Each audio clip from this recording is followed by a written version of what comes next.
much indeed. Hello, I'm Alexander Armstrong, and a very warm welcome to Pointless, the quiz show where popular answers mean nothing and obscure answers mean everything. Let's meet today's players.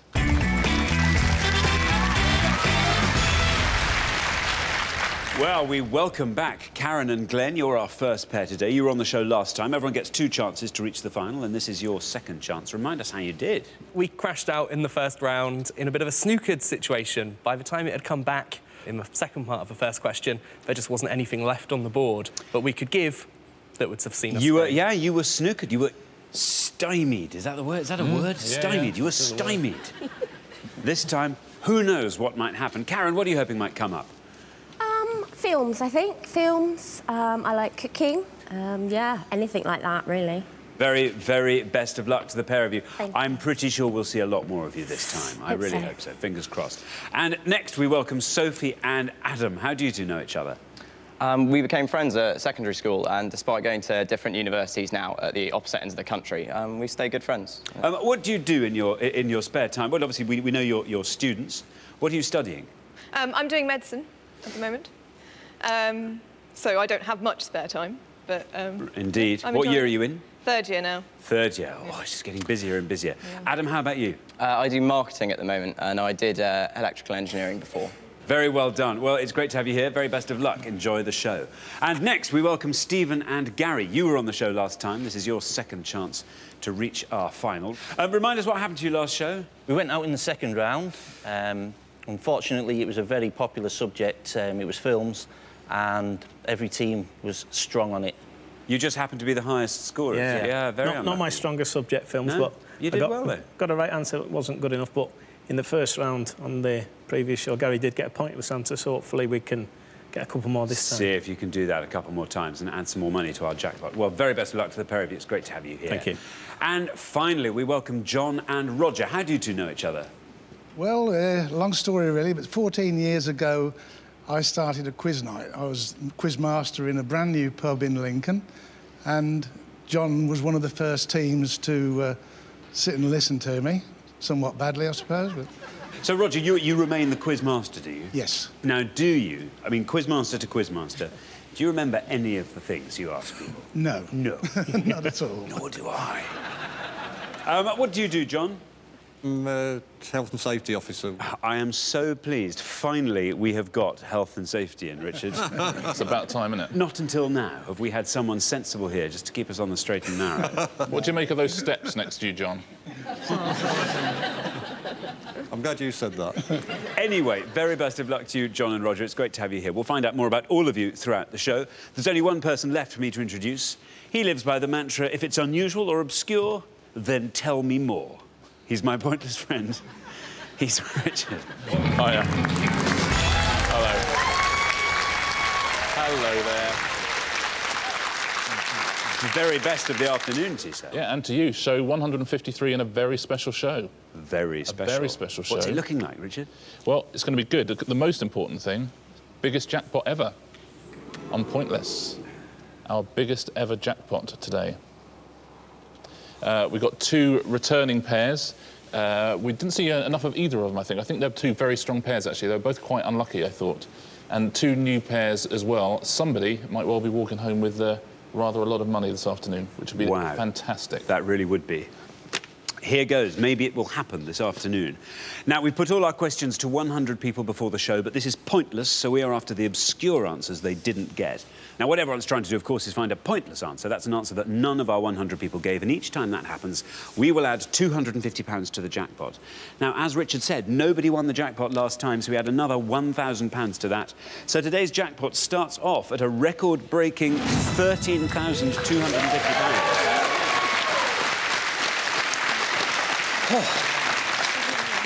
Right, let's play Pointless.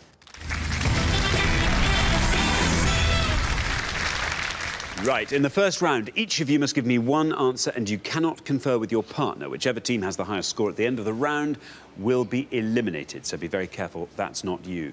If anyone gives me an incorrect answer, they will score the maximum of 100 points. OK, our first category this afternoon is TV soaps.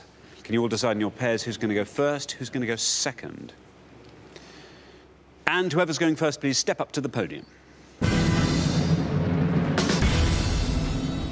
OK, let's find out what that question is. We gave 100 people 100 seconds to name as many characters in EastEnders live episode as they could.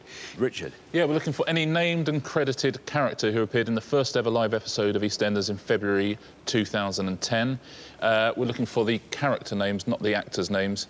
And sometimes those characters' names have changed. We'll take previous names if you have them. But we want first names and surnames, please. Right. Karen and Glenn, you all drew lots before the show, and today you get to go first. Karen, crucial question. Are you an EastEnders viewer? No, I don't watch it at all. OK. Well, what's the most obscure and likely character you can think of to have been in that live episode? I'm going to have to go with Pauline Fowler. Pauline Fowler. Well, let's see if it's right. And if it is, how many people said Pauline Fowler? Oh, dear. Unfortunately, Pauline Fowler is an incorrect answer. That means you score the maximum of 100 points. Richard? Yeah, very, very long-running character, Pauline Fowler, but left the show in 2006. Now, Sophie, are you an EastEnders viewer? Very much not, I'm afraid. So, yeah, I'm going to probably go on the side of likely rather than obscure. But fingers crossed. Dot Cotton. You're going to go Dot Cotton. Let's see if that's a correct answer, and if it is, let's see how many people said it. It's right!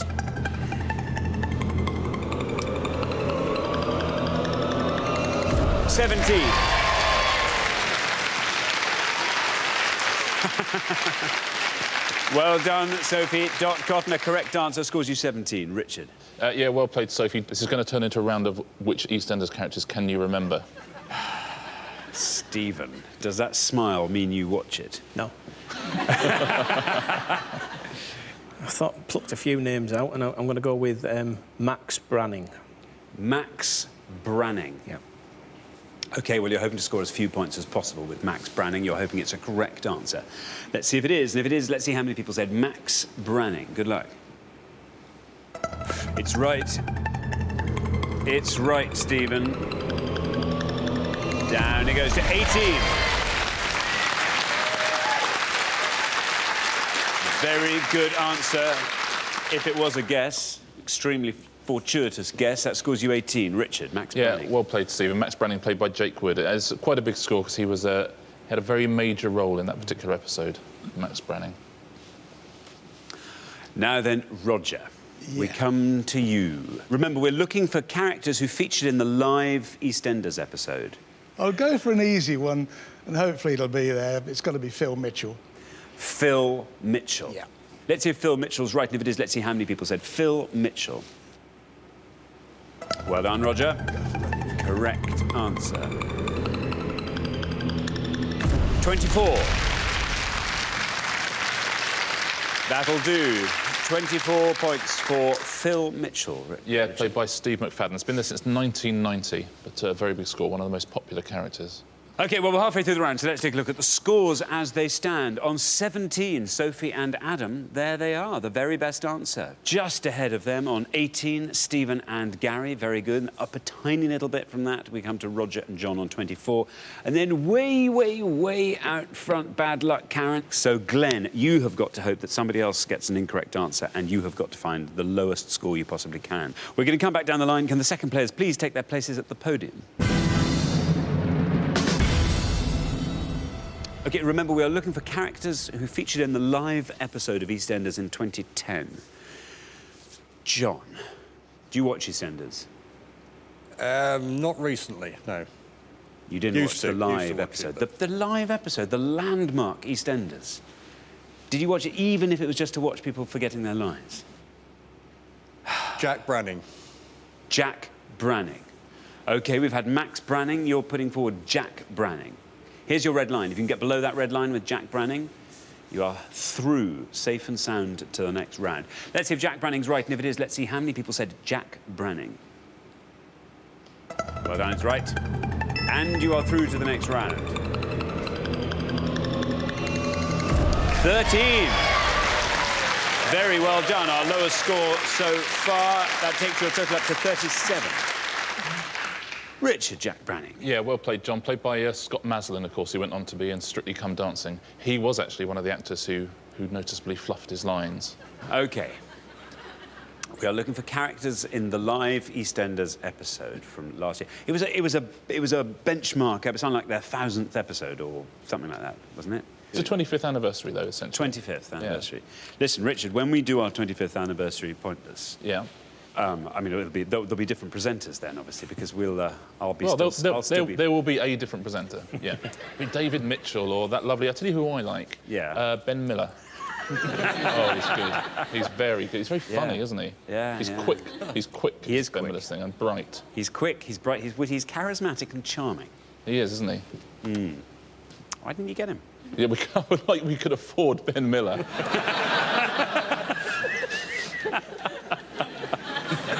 Oh, you're crazy. Now then, Gary, EastEnders.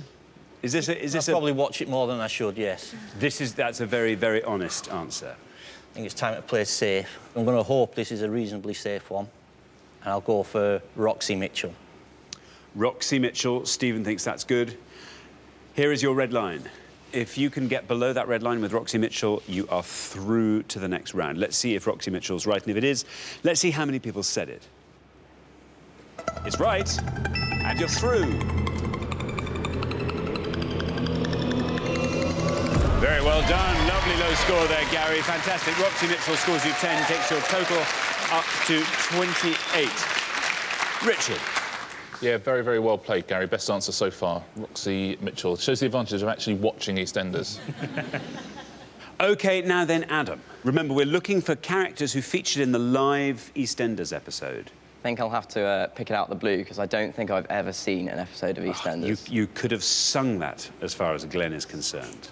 But I got a tactic. I'm going to take a surname that's already been said and change the first name and hope it's a family member. Is it a name that you're just going to pluck out of thin air?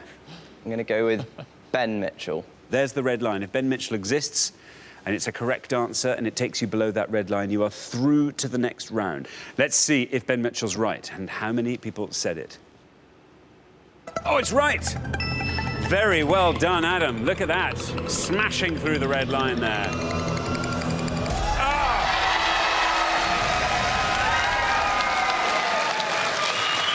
Right, and a Pointless to boot. That adds £250 to today's jackpot, taking the total up to £13,500, and it scores you nothing, leaving your score at 17. Richard. Yeah, very well done, Adam. He's been played by 4 different actors in his time on the square. Joshua Pascoe, currently at the start of 2011, plays him.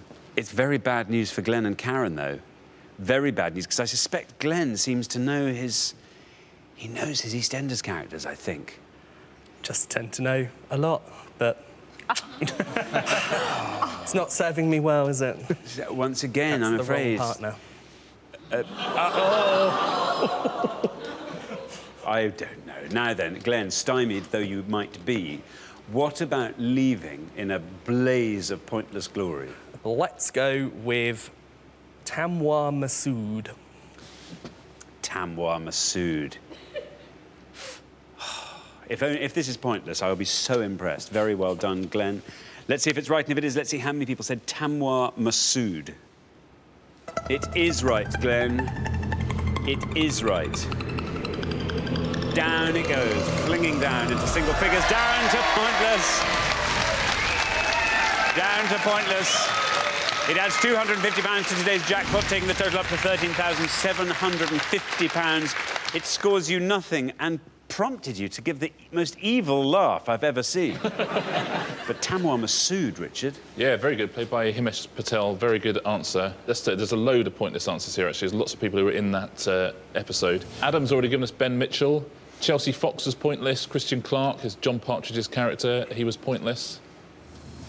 Heather Trott, pointless. Leon Small, Auntie Peterson, played by Cliff Parisi, a pointless answer. There's 2 more Masouds there, Syed and Zainab Masood, and Tiffany Dean as well. All of those are pointless answers. Well done if you said one of those. Let's take a look now at the most popular answers. These are the ones that most of our people gave.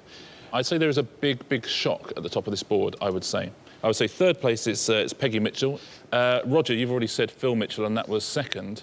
But I've got to tell you, there is an absolute revelation at number 1. Stacey Slater. There you go, Stacey Slater, 28. Wow. Thanks very much, Richard. So at the end of round 1, the losing pair with the highest score. Oh. Glenn and Karen, you're going to have a long discussion about this and then never mention it again. Or just never talk again. Oh, Glenn, now, come now, come now, come now. No. I'm very, very sorry to be saying goodbye to you so soon, but you've been excellent contestants. Thank you so much for playing. Well done. But for the remaining 3 pairs, it's now time for round 2.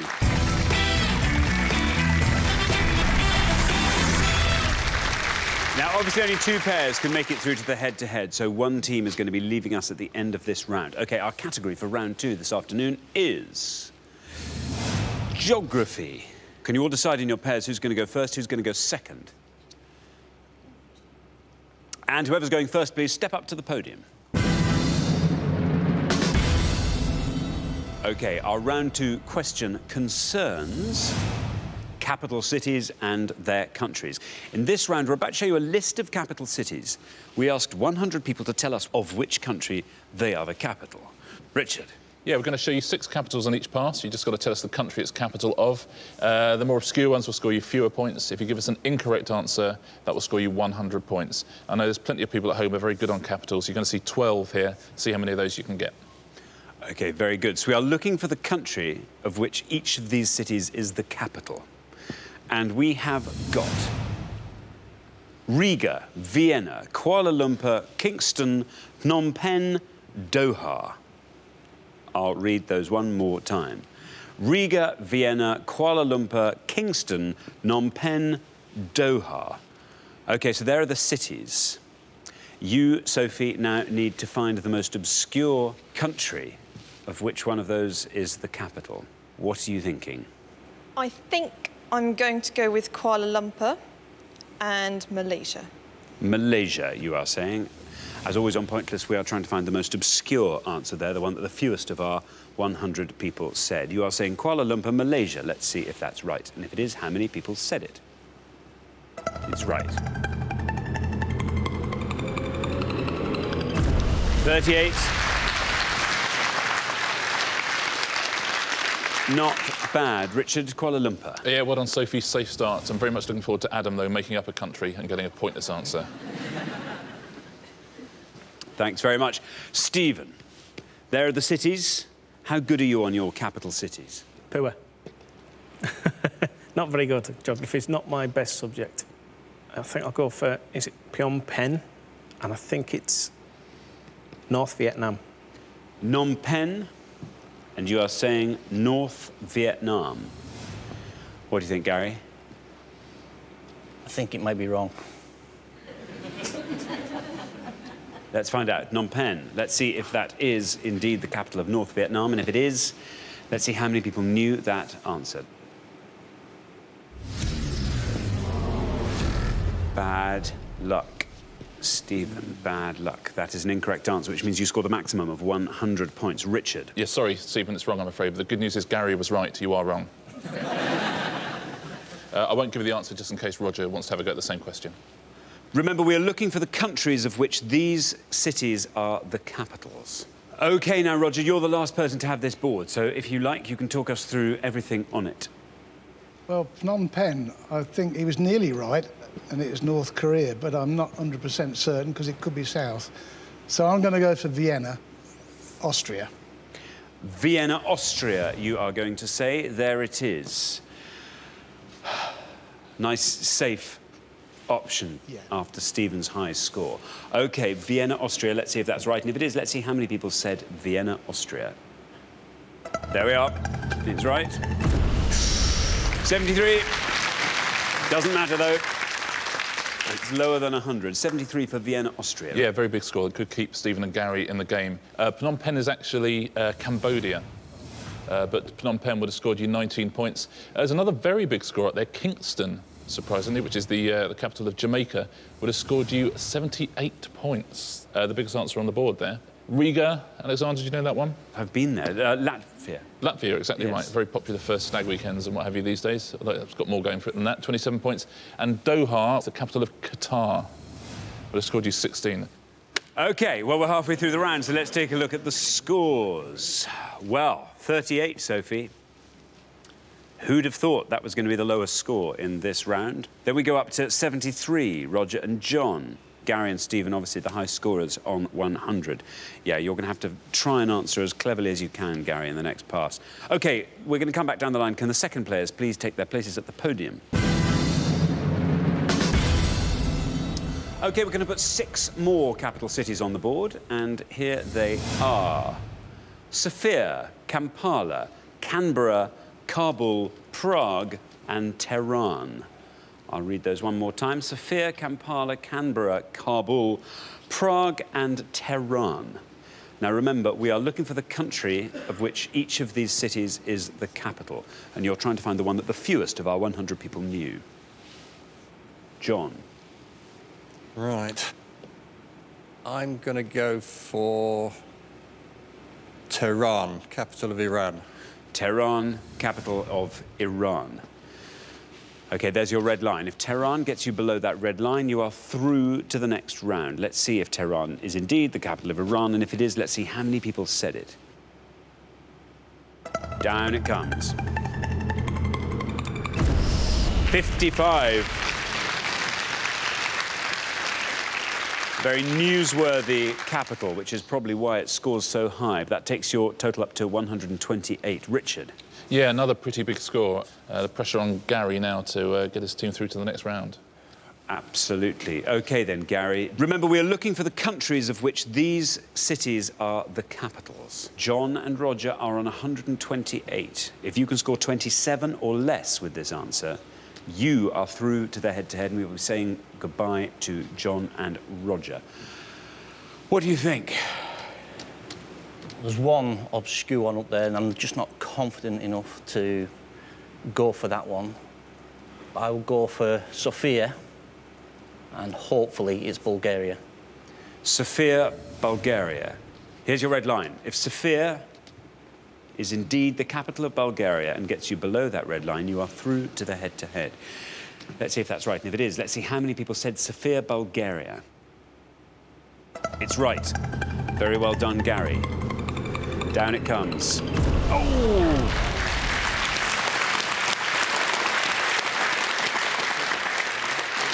$37, that scores you, taking your total up to 137. Is that good enough? Richard. Yeah, a lot of big scores in this round. People do know their capitals, don't they? But the door just slightly ajar in case Adam gets the wrong answer. Adam, you're on 38. The high scorers are Gary and Stephen on 137. If you can score 98 or less, you are through to the head-to-head. 98 or less. Talk us through the board. You're the last person to have it. I'm pretty certain on 3 of the 4. So I think I'm going to resist the temptation to go for a low score and go for something safe. Well, I hope it's safe. Talk us through the ones you've got there. I think Canberra is Australia. I think Kabul is Iraq. But I'm going to go for Prague being the Czech Republic. Prague, Czech Republic, you're saying. OK, let's see if that's right. And if it is, let's see how many people said Prague, Czech Republic. Good luck, Adam. Yep, well done. It's right, and you are through to the head-to-head. Down it comes. 36. Taking your total up to 74. Richard. Yeah, well played, Adam. What was the risky one you were thinking of, Gary?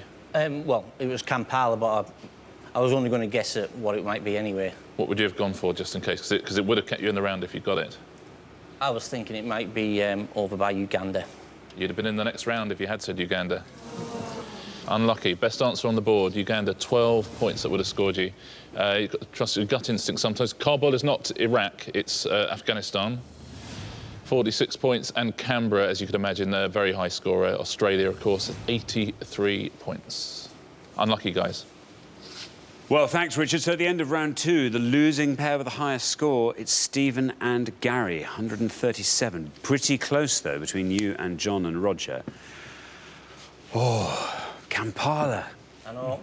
It was one I wasn't totally confident on. and we needed to get less than 100. Yeah, yeah. Cheers. Thanks so much for playing. Great contestants, thank you. But for the remaining two pairs, things are going to get even more exciting now as we enter the head-to-head.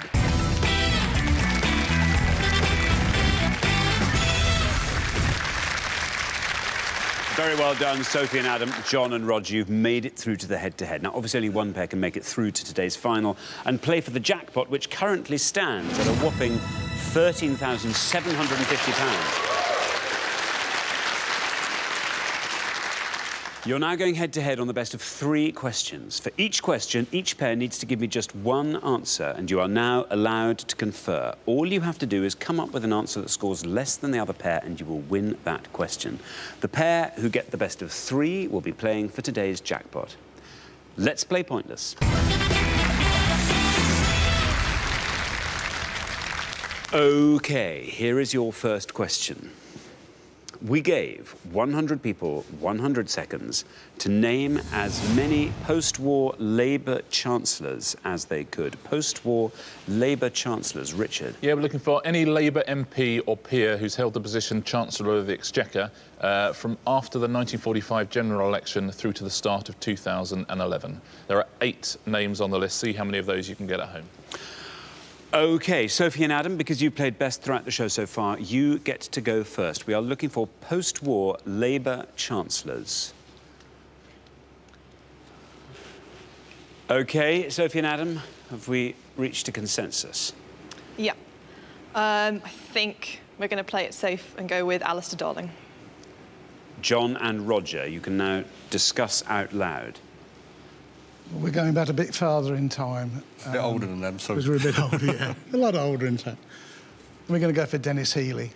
Dennis Healey. OK, we have Alistair Darling, we have Dennis Healey. Sophie and Adam, Alistair Darling, let's see if that's right. And if it is, let's see how many people said Alistair Darling.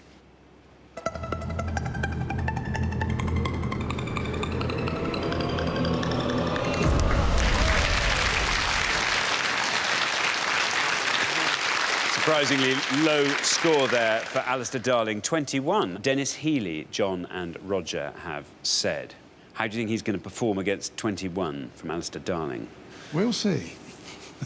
I think we probably will. OK, let's see if that's right. And if it is, let's see how many people said Dennis Healey. Yep, that's right. Look at that, through it goes. Oh, very well done indeed, down to 5.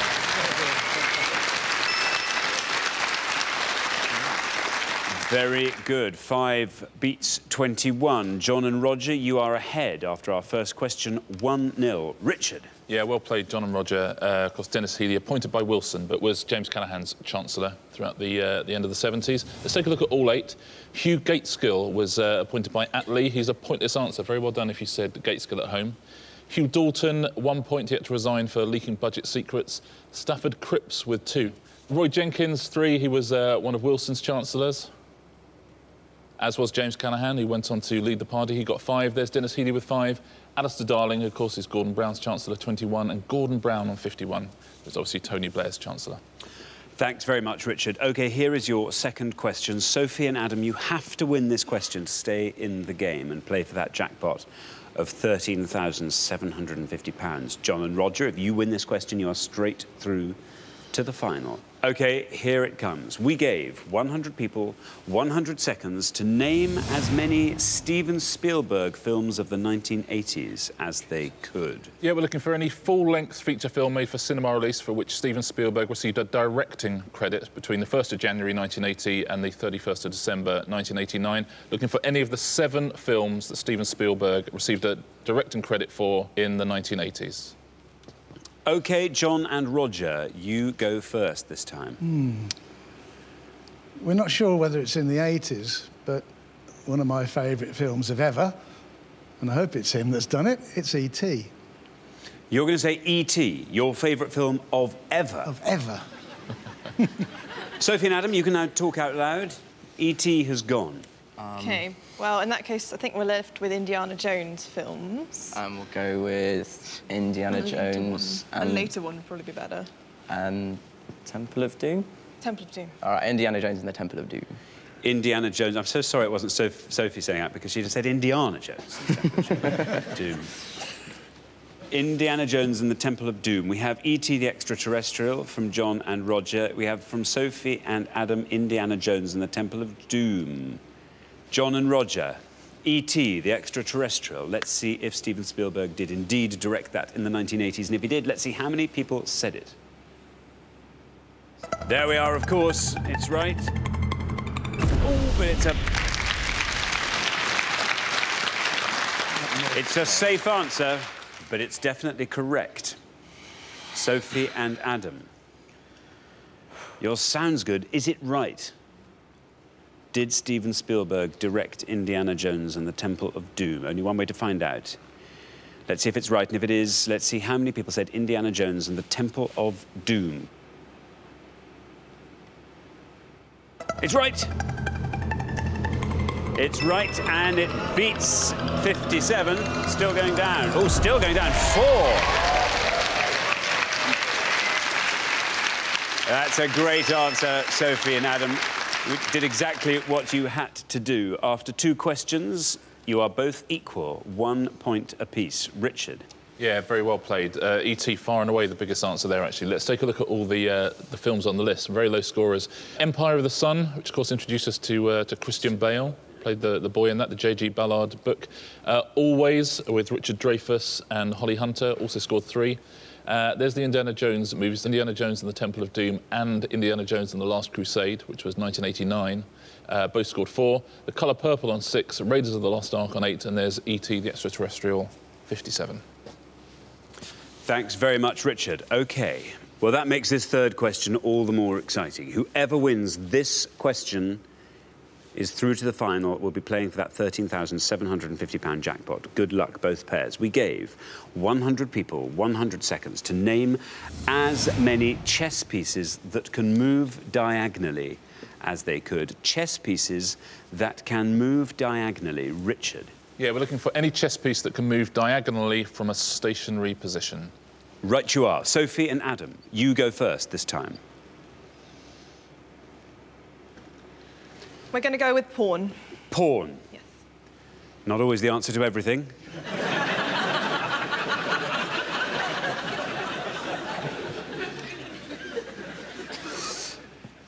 But that is what you are going to go with in this instance. John and Roger, what are you going to go for? You can talk out loud now. The bishop. Most people know the bishop, then. It's king. Yeah. We'll go for the king. You're going to go for the king. So we have pawn and we have king. In the order they were given, Sophie and Adam said pawn. Let's see if that's right, and if it is, let's see how many people said pawn. Very well done. It's right. Down it goes 40.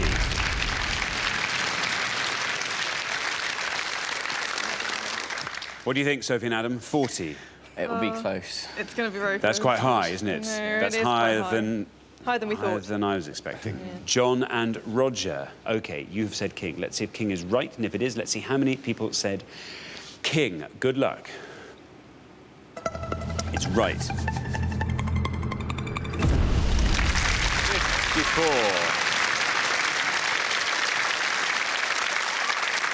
So after 3 questions, a very, very close fought head-to-head, Sophie and Adam are through to the final. 2-1. Richard. Yeah, great head-to-head. Well played, everybody. Pawn was the best answer up there. Was it? Yeah, couldn't have beaten it. Let's take a look at all 4. Pawn on 40, bishop 45, king 54, and queen up the top on 58. OK, thanks, Richard. So the losing pair at the end of the head-to-head, I'm afraid it's John and Roger.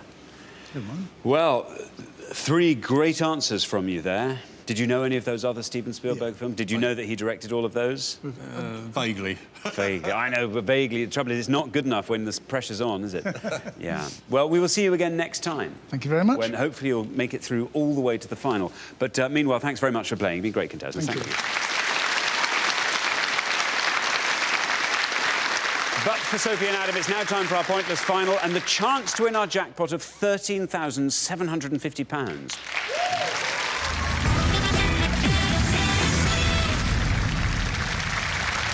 Well, congratulations, Sophie and Adam. You've seen off all the competition and you have won our coveted Pointless trophy, so very well done.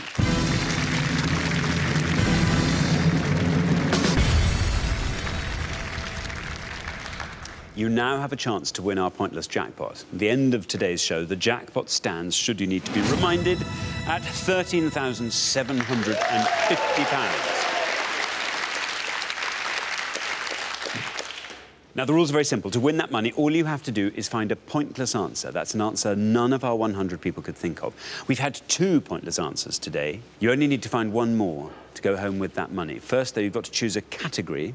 You can choose from Hollywood legends, music awards, or literature. Leaning towards literature. You're leaning towards Sure. literature. Oh, great.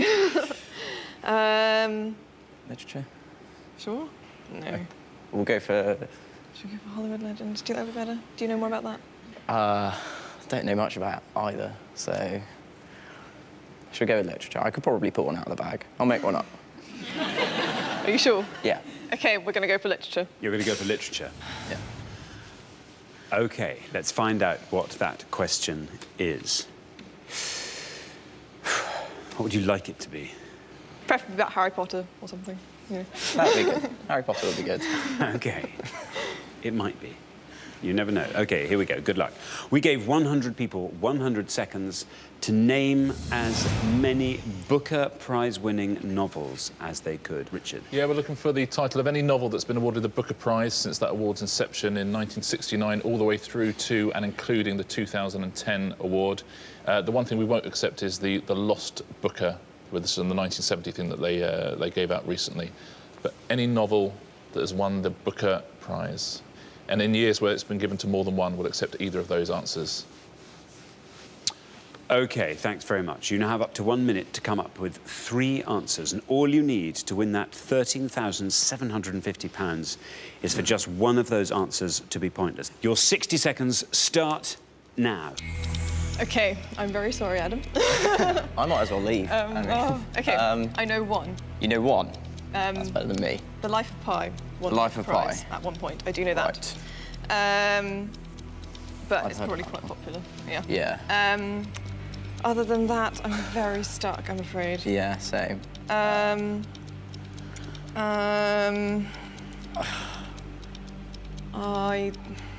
really don't know.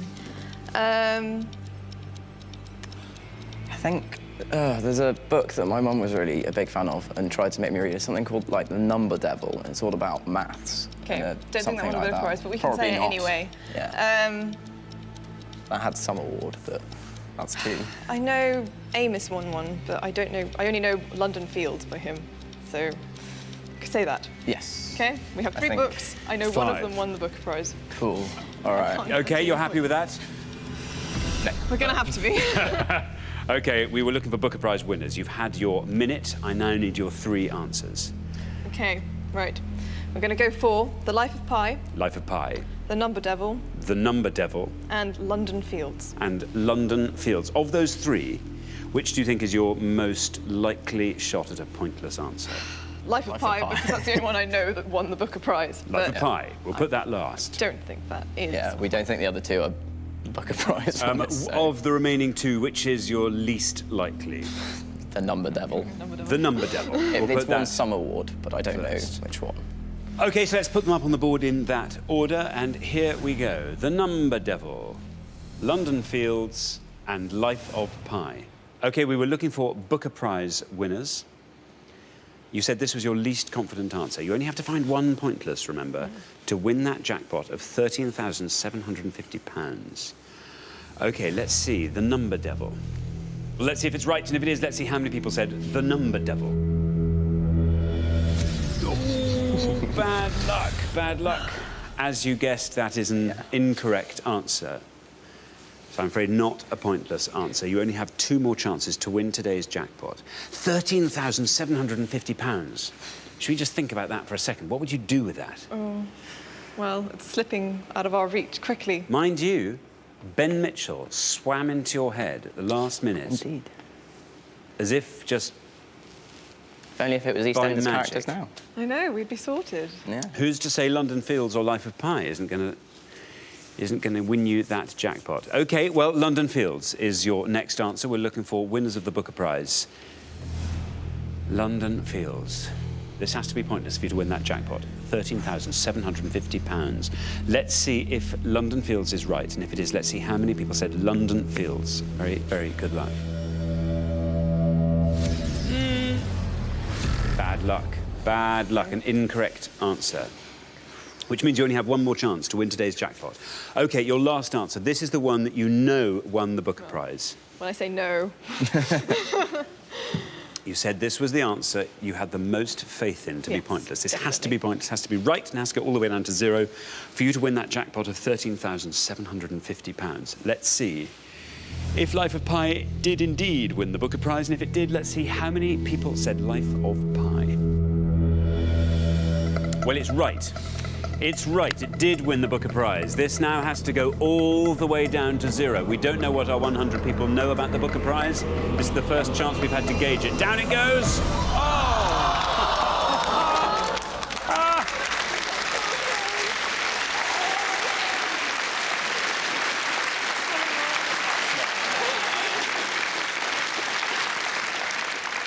But for the memories of 2 people, you would be leaving with £13,750.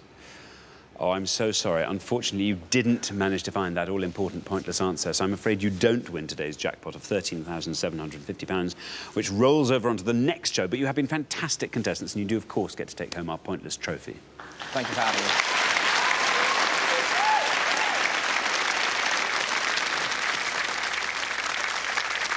Richard. Yeah, unlucky Sophie and Adam. It's one of those categories where there's so many pointless answers as well. There's only 44 answers overall, and 37 of them are pointless. The only novels that got any points, Life of Pi, Remains of the Day, Midnight's Children, Wolf Hall, Blind Assassin, Paddy Clark, Ha Ha Ha, and Vernon God Little, the only Booker Prize winners that got any points at all. So if you said anything apart from those, you got a pointless answer, but let's take you through a few of them. Ian McEwan's Amsterdam was pointless. Anita Bruckner's Hotel du Lac. Schindler's Ark, of course, the book on which Schindler's List was based. Thomas Keneally, that was pointless. Nobody could name it.